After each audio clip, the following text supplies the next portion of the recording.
Good afternoon, everyone. Thanks for coming along to have a look at this presentation regarding the Powerpack and specifically how our famous link to Excel tool works. My name's Greg Benson. I'm one of the many application engineers here at Graitec. I've been part of the team for over 20 years, man and boy, and I'm a certified professional for AutoCAD and Revit. I'm also one of the many Autodesk certified instructors that we have here. Prior to becoming a trainer some 8 or 9 years ago now, I ran a commercial drafting agency for 15 years where we would undertake drafting projects for all manner of disciplines. Okay, and it was all about getting those drawings out of the door.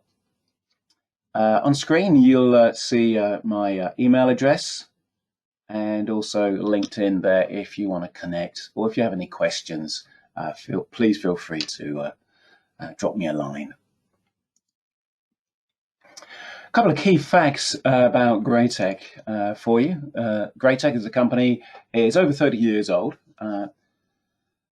Established in France, where the head office is, and we're actually operating worldwide, 11 countries, with over 48 offices across the world. Now, whenever you invest with a partner for software products and support that is key to the running of your business, it's important to know that you're partnering with somebody that is well established and is also financially healthy as well. And Greytec, we certainly are. It's all about the CAD, of course, and CAD is in our very DNA. We have over 550 staff. 100 of those are dedicated to research and development with our programming facilities based in Romania, which is where, of course, we have our Powerpacks and other products created. We've got over 200 industry consultants, so specialists in different genres and different industries across the AEC and the mechanical markets. And we help provide local project management and training, and all the support services that you would expect. It really is always about the customer. Customers first is one of our mantras, and we've helped millions of projects be completed with Graitec software. There are 4 pillars that we have, as we call them, to help enhance the products that you're already using: create, simulate, fabricate, and manage. And looking at these, they're there to help you work with your Autodesk portfolio. Our Powerpack plugins aid the creation of construction and manufacturing deliverables. We also help you quantify and make sure that those designs are good with our simulation products, and we can help you move those on actually into fabrication drawings with our Fabricate suite of software as well. And then, of course, that means lots of documentation, and we can help you manage that documentation with data and common data environments that you may use, internal and external. And we have our own products such as OpenTree that can help you manage and control all of that information throughout your entire company.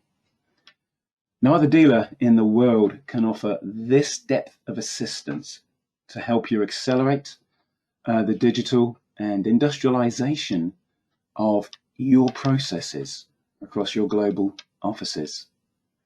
And in doing so, it is helping you gain or maintain your competitive edge.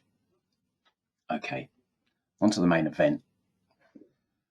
So it's all about the Powerpack, and I've had to split the Powerpack ribbon here so you can see them in detail. You know, there's over 70 tools available with the Powerpack across different areas, from general detailing to management, through to being able to actually create views in Revit and other products. It's all about improving that efficiency, okay? Now, with the Powerpack, it's available in a standard and a professional version. So with your installation, if you find that you've got tools that don't appear to do anything, don't worry. It's not broken. It's just that those specific tools are available in the professional version. And if they look of interest, then please contact your local Greytec account dealer, and they will help you explore the options to upgrade your Powerpack to the professional versions. I mean, you might be interested in some of the other Powerpacks as well.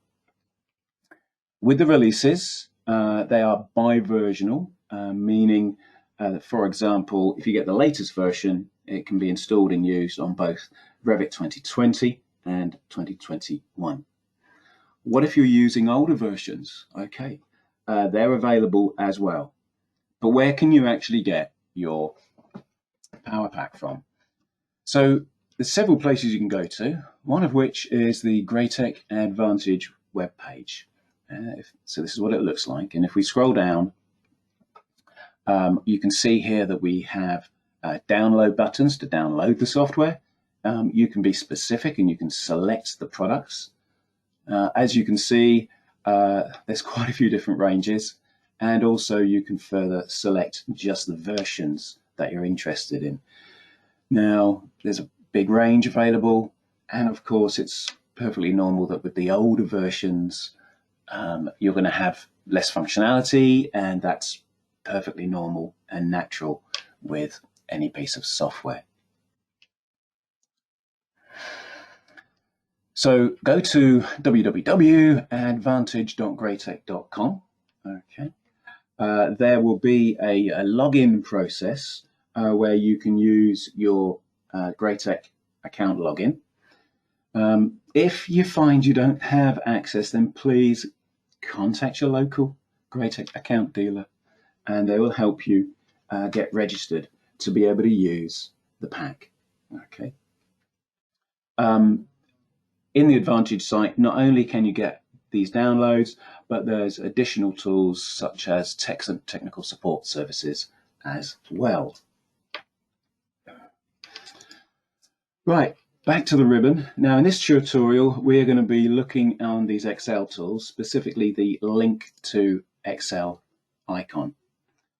When we introduced this a few years ago now, it received a huge amount of praise from various AEC publications, because it uses this bi-directional link where you can link parameters to an Excel spreadsheet. Now, there's various ways of doing this, of course. You could use Dynamo. There are also other products that are available, which you have to buy from other people. Some of those cost around £600 for just a 1-year subscription, okay? And as a thank you to our subscription customers, we give you this for free. So not only are you getting the link to Excel, you get all those other 70 tools as well. Okay. For those people that are not subscription customers, you can actually buy the Powerpack from us as well. So with the link to Excel, if you have families with parameters that need populating, perhaps with large sets of data, and these might already exist in other formats, such as other spreadsheets, sort of information that you need as part of your documentation pack, then you can use the power of Excel to load that data into many Revit families easily, such as the Kobe BIM plugin information as well. Or you could update instance family parameters that then actually update the model. For example, renumbering. of the marks, changing sill or ceiling heights. Okay, what does it look like? Let's have a look. So you click on the link, and the first thing we see is the link manager window, and this could actually list any existing links that you may have already made previously. We can add a new link, and to do that we can click on this add new link button here. When adding a new data link, first we'd come up and give it a name. Okay. Next we can think, well, do we want to use an existing link, or do we want to make a link from an existing Revit schedule? Okay. Or make an entirely new one simply by leaving this radio button on empty. All right, so that will do it. Now, just a quick note, down here it says from entire project. Okay, there's a little radio button option there that you could use. Now, be aware that if you do this, the result in the schedules, it will schedule every single object in your project. Okay, so be careful, because it could take some time. The results could be very, very large. And where it starts crunching that huge amount of data, it could also break Excel or even Revit itself. So I suggest that you use this option with a bit of caution and only use it on perhaps smaller projects if you're going to go down the from entire project. Okay. So once you've set up, you go ahead and you click OK. And then in here we've got this identity link option. So first you give it a name. Okay. And then you can also decide to make a decision about where are you going to store it.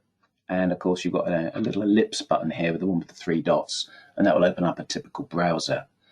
We've also got the import and export buttons, which we can't use just yet, of course, because we haven't actually made a table. All right. So once you've given it a name, given it a file, where you want to do it, you can then go ahead and click Add New Table. In here, this is for the tabs that we get in the Excel spreadsheet. We can give it a name, and also you can choose whether you're going to go with empty or from a schedule. Again, it's going through the same procedure just to get it together. Be aware you've got instance and type options. Now, most of the time we don't bother with type because you will even find that they're grayed out as an option. Okay, because you don't want to maybe change types because that could have some undesirable effects. All right, and then you go ahead and click OK.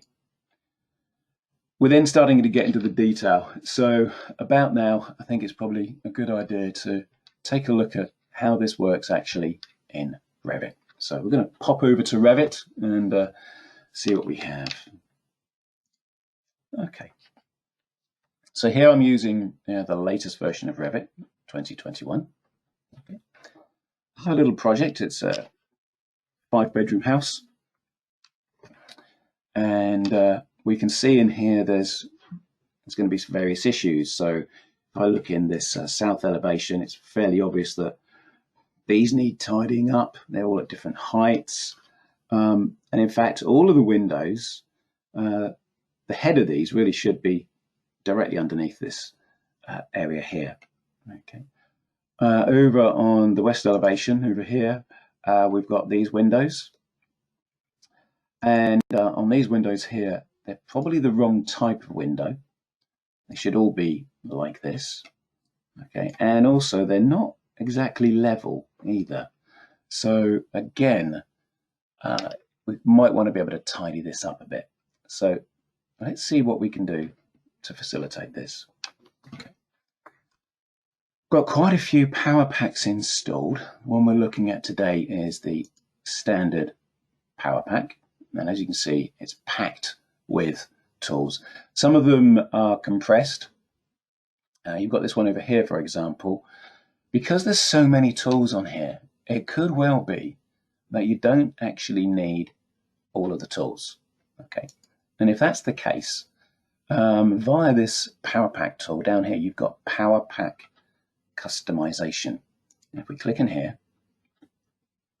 it'll open up a little dialog box, and there's a tab there for ribbon customization.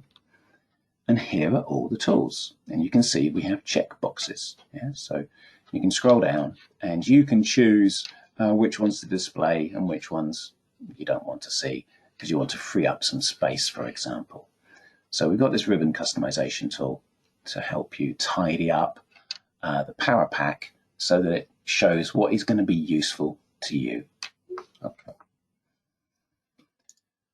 So, okay, close that. Right.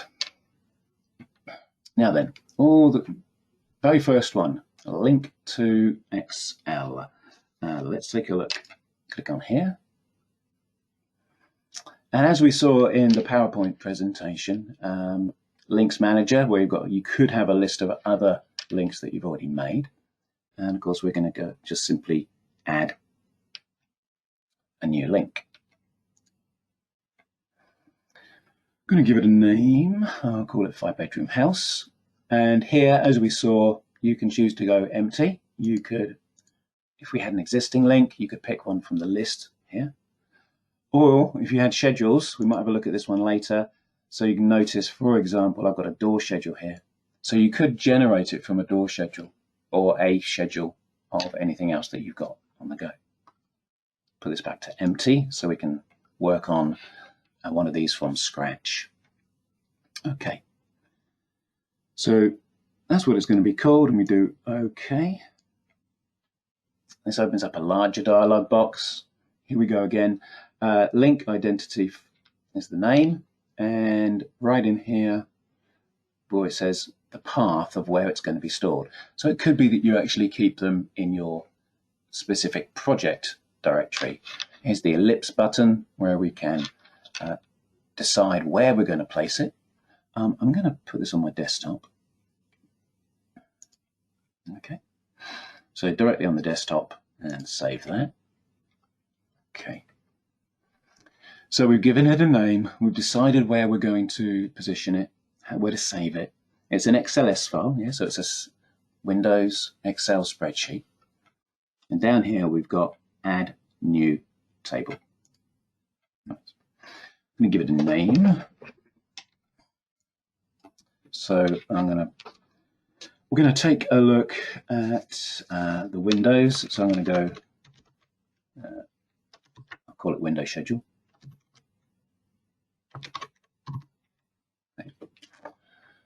Right, let's have a look. Multi-category, no, we don't want that. If we click in here, we'll have a drop-down list. Now, when you create a schedule in Revit, the first thing you have to do is pick a category that you'd like the schedule to be of. And you've got a massive list. But we're looking in here, don't have that massive list. Why is that? It's not that this tool can't see everything. It can, but what it's actually doing is it's only looking at the family categories that exist in this project. So it's only presenting the ones that we could actually use. So that saves a little bit of time. Scroll down and I'll pick on Windows. There we go. So it's going to be Windows, it's going to be Instance, and we can do OK. Right. So now it's added this new window schedule. Next thing we need to do is think about which parameters do we actually want to report on, just like we would in Revit. And here we have this Edit button. All right, so I'm going to click on this Edit button, one with the pencil, fairly typical. Window schedule, yep, that's okay. So here's a very familiar looking set of tables. So we've got an empty table, we've got a full table, and we've got our buttons to load and to unload. Okay, so let's grab a few of these and see what we can use. Let's go for family and type. I'll have that one.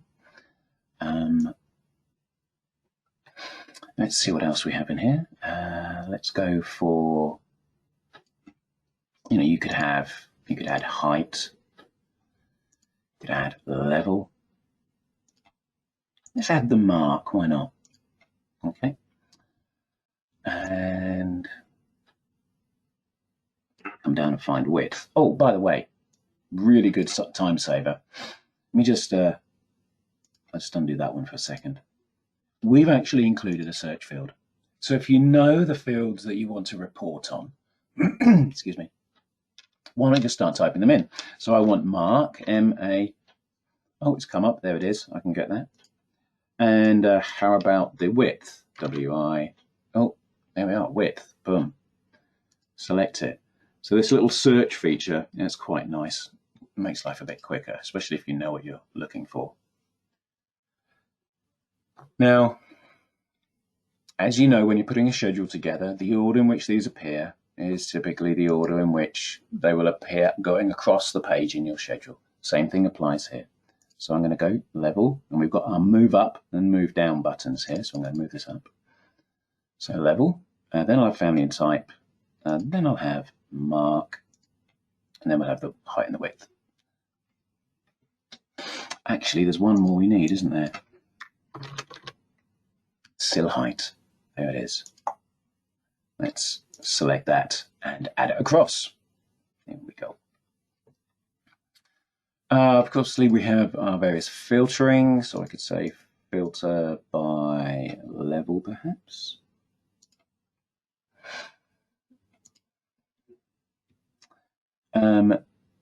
Is greater than or equal to, and let's see, I'll type in here 0 ground. Okay, oops, let's just do that again. Careful though, I pressed the enter button, didn't it? Enter press did the same thing as clicking on OK. All right, okay. Sorting. So again, we can choose the sorting options, and we can got the usual appearance tools as well. And of course, you could change the headings of the columns, so just like we used to in Revit. So I could say in here, this is going to be window number. Okay, right, and we can do OK. So we've now created a new link. Okay, we need to actually now create it. So we need to collect all this information and export it. So I'm going to click on export. Export completed successfully, and close. Right, let me just go and open up Excel.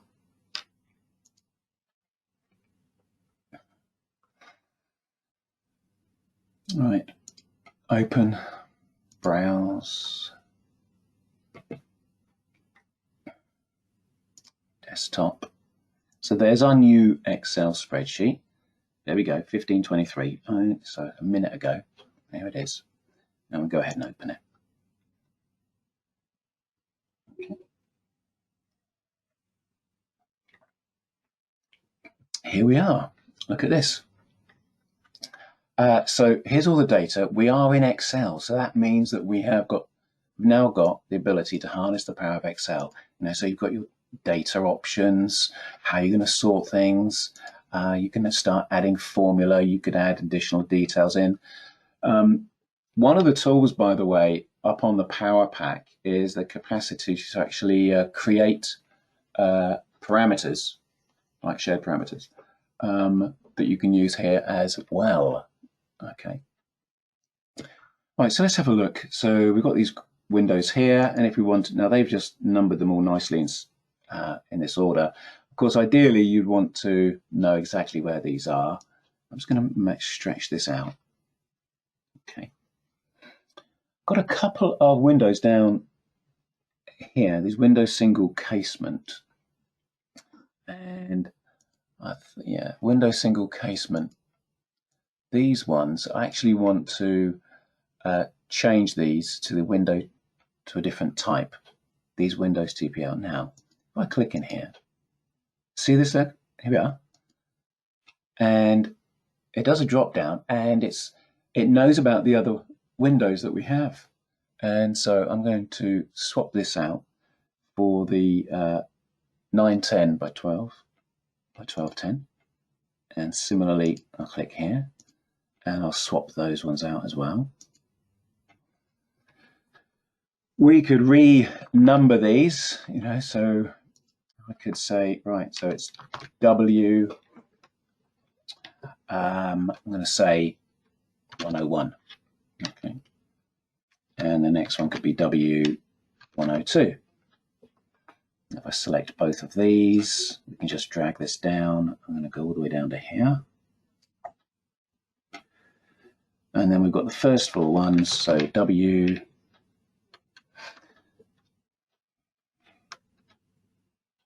I should have done 00, shouldn't I? Let's go, so I'll go 2 instead.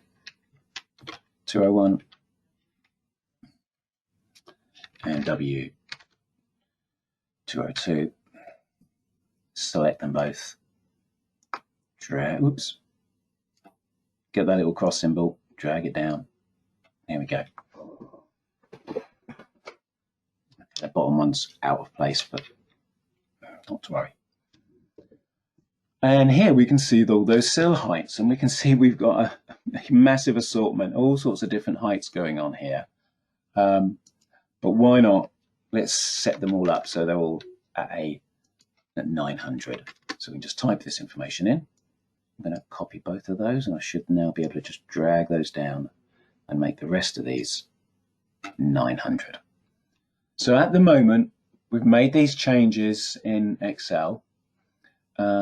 Similarly, you could have maybe information, maybe manufacturer's info, or other instance parameters. Now this is key, it's got to be instant parameters, because you'll notice, you see these height and width, they're grayed out.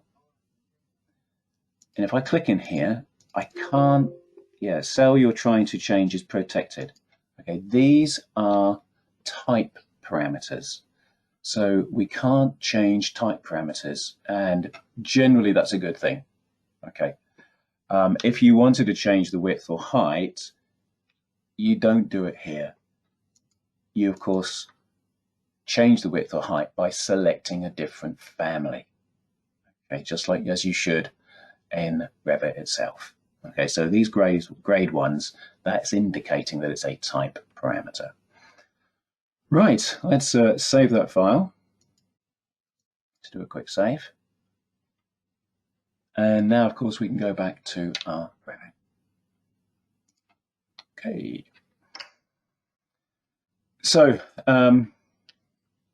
you would, if you didn't have this open already, you'd come up and click on Link to Excel.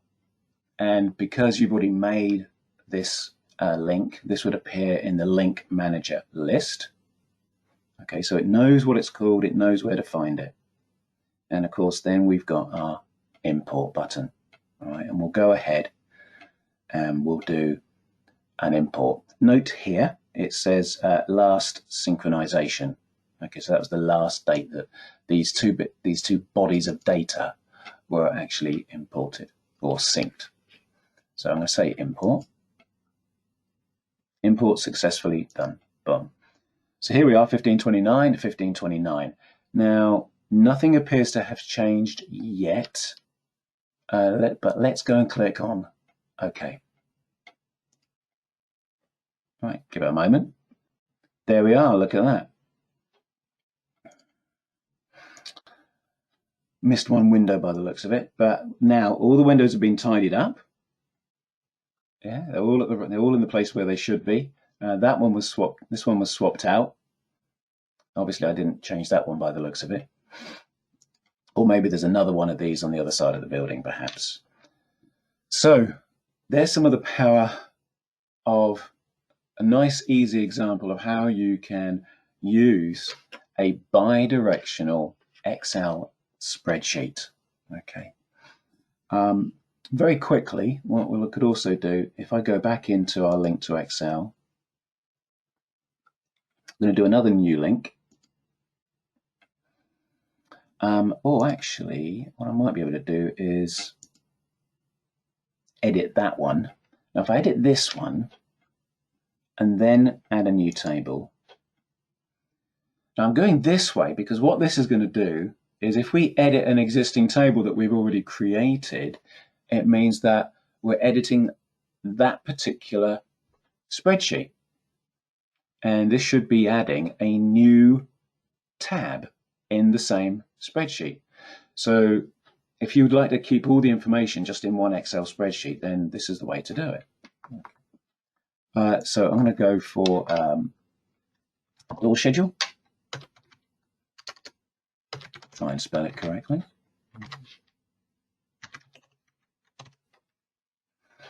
And yes, we're going to go from an existing schedule, and I've got a room schedule or a door schedule. I'm going to go with the door schedule, and we can do OK.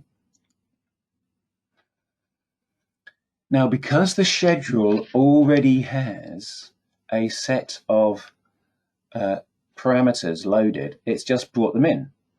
But that doesn't mean that you couldn't add some more. So if there were some other elements that you wanted to add as well, okay, in the door schedule. Let's click on the door schedule. There we go. Level, family type, function mark. Okay, and as you can see, it's also brought across sorting and grouping and appearance elements as well. So it's taken all of the data from our schedule. So you can see down here in the project browser, I've got a door schedule. It's taken all of that and just preloaded it. And if there's other information that you'd like, you could do that as well. Okay. So off we go. Let's click on OK. And we'll do another export. Export failed because it's already open. Yeah, we can't overwrite that one. It's in Excel. I've already got this open. So you see the information is going into the same spreadsheet, which is exactly what I wanted to achieve. But of course, I do need to come over here. Let's go File, Close. So I don't have one open. And we'll do it again. Export. It worked this time. So now, come in here, go to File. There's the one we just did. Let's see what we have. Okay, so there's the original window schedule. And now look, we've got an extra tab down the bottom for our door schedule. These are the grayed out ones. Yeah. And they're all sorted.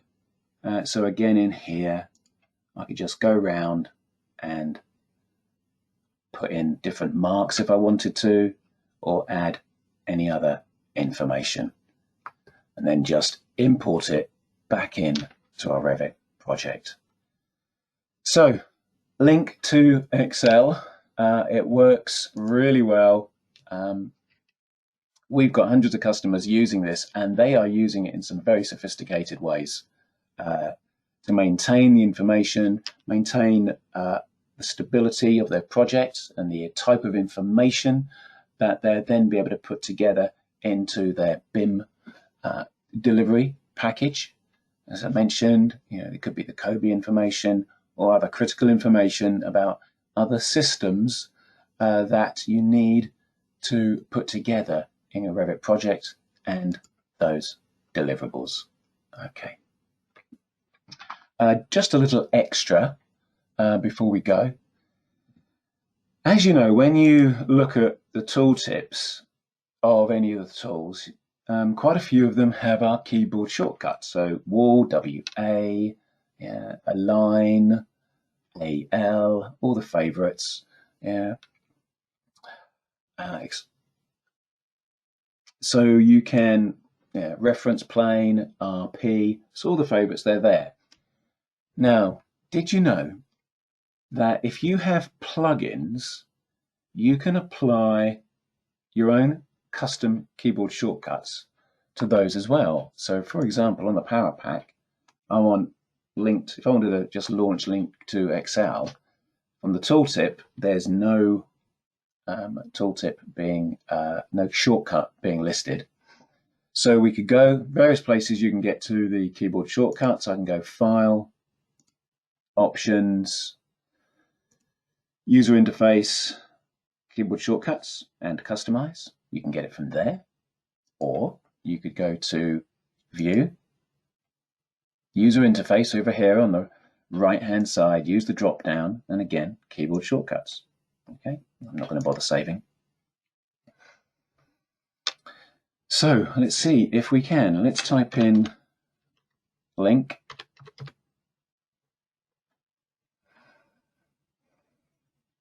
Link to Excel. Here it is. Okay, there's link to Excel. If I make that a bit shorter. So you can see this is actually listing, it's from the Powerpack on the BIM data.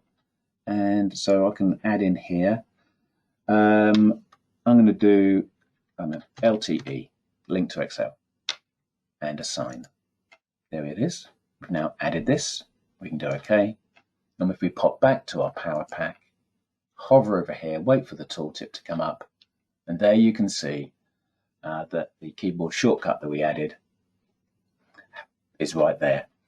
So this is something you can do for most plugins that you have in your Revit. So just a little extra tip there that might make your life a bit easier. Okay, well, thank you very much. I hope that that's been useful in understanding more about the Powerpack, specifically obviously link to Excel, bidirectional link, and where you can get your bidirectional, where you can get your Powerpack from using the Advantage Graitec website. Is the internal ID for structural members, got a question here, available in parameters? Internal. If it's an instance, David, then yes. And if it's reportable, so that would depend on that as well. So we're looking for the GUID. So if I assume you're thinking about the GUID, yeah. Now, getting information of the GUID, not all schedules can get to the GUID information. It depends on the type. You can use a Dynamo feature to extract that information, then put it into a bespoke parameter. Okay, so you could always create a shared parameter, perhaps, to be able to extract that unique information out. Hopefully that makes some sense. But yeah, if it's an instance and if it's normally schedulable straight away, but otherwise you may need to get a bit more creative to access that information. As I say, Dynamo can quite often get to bits of information that are not reportable, but then squirt them back into Revit into a custom parameter that you can add into the project. Hopefully that answers the question. So yeah, any other questions? Please, you can post them now. Or you can always drop me a line at Greytec. Okay, greg.benson-shuttle@greytec.com. Well, thanks for watching. Like I say, got any questions, drop me a line, ask tech support, speak to your local account manager on how to get your Powerpack if for any reason you don't have it. Okay, thank you for coming along. Bye for now.